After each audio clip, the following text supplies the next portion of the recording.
Imagine just for a second that you're floating on a small, fragile boat in the absolute middle of nowhere. You lean over, peering over the edge into this crystal clear water.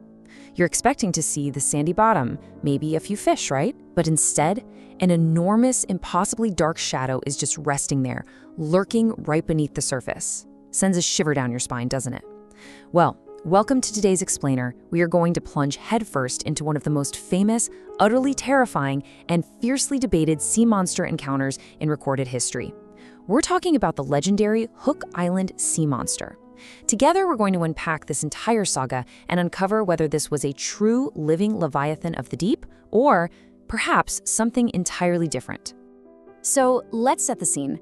The year is 1964. We are way out in the incredibly isolated waters of Stonehaven Bay, right off the coast of Queensland, Australia. Now, the waters out here, absolutely beautiful, but they are also incredibly deceptive. These are waters that are perfectly capable of hiding immense, ancient shapes in their murky, unexplored depths. And when you're out there, entirely cut off from the rest of the world, just surrounded by the sheer vastness of the ocean, your imagination can really start to run wild. The isolation alone is terrifying. But here's the thing. For one family out on the water that day, the absolute horror they encountered was not just a product of their imagination. Not at all. It was something physical, something tangible, massive, and resting right there on the shallow lagoon floor. Let's walk through exactly how this nightmare unfolded. It's the glassy, quiet morning of December 12, 1964.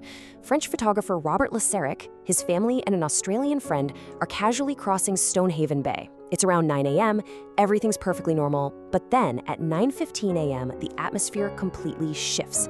Le Serrec's wife suddenly points down into the shallow water at a colossal ink-black shape. Driven by this really potent, terrifying mix of human curiosity and pure dread, the men make a crazy decision. By 9:30 a.m., they grab a camera, they grab an anti-shark power head for protection, and they actually climb down into the water with it.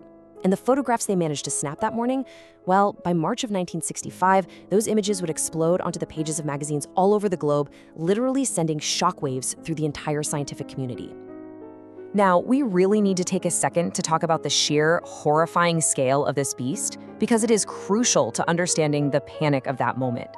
When they first spotted it from the relative safety of their boat, they estimated it to be about 30 feet long, basically the size of a school bus. That's terrifying enough on its own, right? But once they actually got down into the water and they gained a true eye-level perspective of its immense bulk, they realized their initial guess was completely wildly wrong. Down in the water, this leviathan was estimated to be up to 80 feet long. 80 feet! I want you to really picture that. Imagine a creature nearly the length of an entire professional basketball court, just lurking silently a few feet away from you in the ocean. The sheer mass of the object alone was enough to induce a completely primal, paralyzing panic. And this brilliantly illustrates exactly what they were looking at down there. Whatever this was, it didn't look like a whale. It certainly didn't look like a giant squid. The anatomy was just bizarre. It had this massive, bulbous tadpole-shaped body that eventually tapered off into this long whip-like tail. Its skin was described as mostly black, but it was wrapped with these thick, 1-foot-wide brown transverse stripes. And strangely, there were absolutely no fins or spines anywhere to be seen on its smooth, dull body. But without a doubt, the most unsettling, nightmare-inducing feature was its eyes. They were pale, with these slit-shaped pupils, and they were positioned flat on the very top of its head, just staring blankly upward toward the surface. Oh, and over on the right side of its tail, there was this large, pale, discolored region. Le Serrec speculated this was actually a massive wound, thinking maybe the creature had been struck by a ship's propeller. So picture this. When the men first cautiously approached, the creature was entirely motionless, not a twitch. Given that massive white mark on its tail, Le Serrec and his friend De Jong actually felt a huge wave of relief wash over them. They convinced themselves that this 80-foot nightmare was nothing more than a dead carcass, that it had been fatally struck by a ship out at sea and just washed into the shallow lagoon to rot. Honestly, it was a pretty safe assumption, and it was the only reason they felt brave enough to swim in closer to get better film footage. But that relief, it was shattered in an absolute instant. Just as they were positioning themselves in the water, the impossible happened. That massive, supposedly dead shape on the seafloor suddenly stirred to life. In a single heartbeat, it transformed from a static, dead curiosity into a living, breathing, incredibly dangerous leviathan. I really want you to let this chilling description from the original accounts sink in for a moment. Quote, the sea beast opened its toothless mouth and began to move towards them. Seriously, imagine the sheer, unadulterated terror of that exact, precise moment. You are completely submerged in the ocean. You are face to face with an 80-foot serpentine anomaly. And suddenly, its massive jaws just open wide, revealing this stark, white, toothless void. And it aggressively thrusts its tremendous bulk directly at you. Yeah, no thank you. Le Serrec and de Jong, understandably, didn't hesitate for a microsecond. They thrashed desperately back up to the surface and scrambled over the edge of their boat like their lives depended on it. By the time they caught their breath and dared to look back down into the water, the monster had completely vanished into the deep. For decades after that day, these very photographs haunted the imaginations of cryptozoologists and the general public alike. I mean, they were everywhere. They were featured in books, in magazines, in television documentaries, constantly held up as the ultimate undeniable proof that actual prehistoric monsters still roam our modern oceans. But we need to stop right here. Let's step out of the dark, frightening waters of the campfire myth for a second, and let's turn on the bright, harsh lights of scientific scrutiny. We are going to execute a sharp turn in this explainer right now. Because while a terrifying 80-foot sea monster makes for a truly fantastic, scary story, the truth is very often far more complex. And sometimes it's far more calculated. So we have to ask, is this truly a biological marvel? Or are we actually looking at one of the most brilliant, meticulously executed masterpieces of deception in modern history? Okay, let's dive into this by systematically tearing apart the early theories that popped up. Theory number one, it was just a tightly bunched shoal of fish playing tricks on the camera. The fatal flaw with that? Fish shoals are dynamic, they're messy, they're constantly shifting. But this object had rigid, straight edges and remained perfectly, eerily stationary. Theory 2, a giant swamp eel. Well, eels are snake-like, right? They aren't tadpole-shaped with massive bulbous heads, and they rarely exceed 2 feet in length, let alone 80 feet. And then there's Theory 3, an entirely unknown marine predator, but marine experts quickly pointed out a glaring, almost laughable anatomical impossibility: the eyes. In predatory marine life, eyes are positioned on the sides or the front of the head to track prey. Having slit pupil eyes placed completely flat on the very top of the head, that completely defies basic evolutionary logic.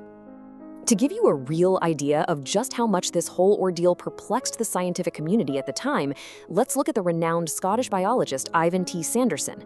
When he was presented with this photographic evidence, he genuinely struggled to condemn the case outright. He really wanted to find a biological answer for what he was looking at. So he formally proposed that the creature might actually belong to the Cymbrangchadia family, which is a known family of swamp eels. Now listen, it was a valiant attempt by a very eager expert trying to classify the absolutely unclassifiable. But even Sanderson, with all his expertise, eventually had to just abandon this theory. The sheer ridiculous physical dimensions reported by Le Serrec, combined with that bizarre tadpole morphology we talked about, made the Cymbrangchadia hypothesis entirely biologically impossible. The experts were literally just grasping at straws. But here's where things really start to unravel. When you take a step back and look incredibly closely at the high-resolution versions of the original images, the terrifying illusion completely begins to shatter. Look right at the edges of the creature. If you look closely, you can clearly see natural sand from the lagoon floor actually overlapping the dark shape. Now, think about that. This doesn't look like a three-dimensional creature resting on the sand. It looks exactly like something flat that has been intentionally weighed down by the sand. And the absolute final nail in the coffin? The motion picture film. Remember, Le Serrec explicitly claimed he took footage of the beast opening its mouth and moving towards him. But when independent investigators finally reviewed that film, they noted an unnatural stillness. The footage revealed absolutely zero movement of the creature. None. It was completely static. So, let's recap. If it's not a school of fish, it's not a giant eel, and the photos clearly show sand overlapping a completely immobile, flat object, what exactly are we dealing with here? Well, to find out, we have to stop looking at the monster and start looking at the man behind the camera. Bernard Heuvelmans, the famed zoologist who is often called the father of cryptozoology, took it upon himself to dig deep and investigate Robert Le Serrec. And what he found was incredibly damning. Heuvelmans uncovered that Le Serrec was not just some innocent, lucky yachtsman on a casual family vacation. Far from it. He was a man who was drowning in massive, insurmountable financial debt. In fact, things were so bad that he had actually been chased out of France by his creditors, and at the time he took these photos, he was a fugitive wanted by Interpol. Suddenly, the entire narrative shifts, doesn't it? We aren't looking at a lucky nature photographer capturing a scientific breakthrough. We are looking at a desperate man in desperate need of a massive payday. So the absolutely crucial point here, the real smoking gun, is this quote. During his meticulous deep dive background check, Heuvelmans actually tracked down Le Serrec's old associates back in France, and he discovered something amazing. He found out that back in 1959, which is a full 5 years before this supposed terrifying encounter at Hook Island even happened, Le Serrec had actively tried to organize a financially lucrative expedition. And when he was speaking to his friends about his various money-making schemes, Le Serrec explicitly stated, and I quote, "He had another thing in reserve which will bring in a lot of money. It's to do with the sea serpent." Boom. There it is. This proves, beyond a shadow of a doubt, premeditation. Le Serrec had been actively planning a sea monster hoax to solve his financial woes for half a decade before he ever stepped foot in Stonehaven Bay. So, with all that evidence laid bare, here is exactly how this world-famous, terrifying hoax was actually executed. It's almost funny when you break it down. Step 1. Le Serrec and his accomplices took a massive, custom-cut sheet of dark plastic, or maybe even a deflated balloon or a large tarp, and they simply submerged it in the shallow, clear waters of the bay. Step 2. They carefully went around and weighed down the edges of this plastic sheet with sand from the lagoon floor. This served two purposes. It created that distinct, bizarre tadpole shape, and it kept the plastic from floating away. It perfectly explains that overlapping sand we saw in the photos. Then, step 3. From the safety of the boat, they just took strategic, perfectly framed, motionless photographs to make it look like a living leviathan. That terrifying 80-foot beast with the pale, soulless eyes, it was, in comical reality, nothing more than a giant piece of weighted garbage resting on the seafloor. So, we've done it. We've thoroughly, completely dismantled the terrifying myth of the Hook Island monster. We know the financial motive, we know the incredibly simple method, and we know the desperate man hiding behind the curtain. It was a masterpiece of deception, not a miracle of biology. And yet, despite being a thoroughly proven hoax, these eerie images continue to circulate online to this very day, thrilling and terrifying whole new generations of people. Why is that?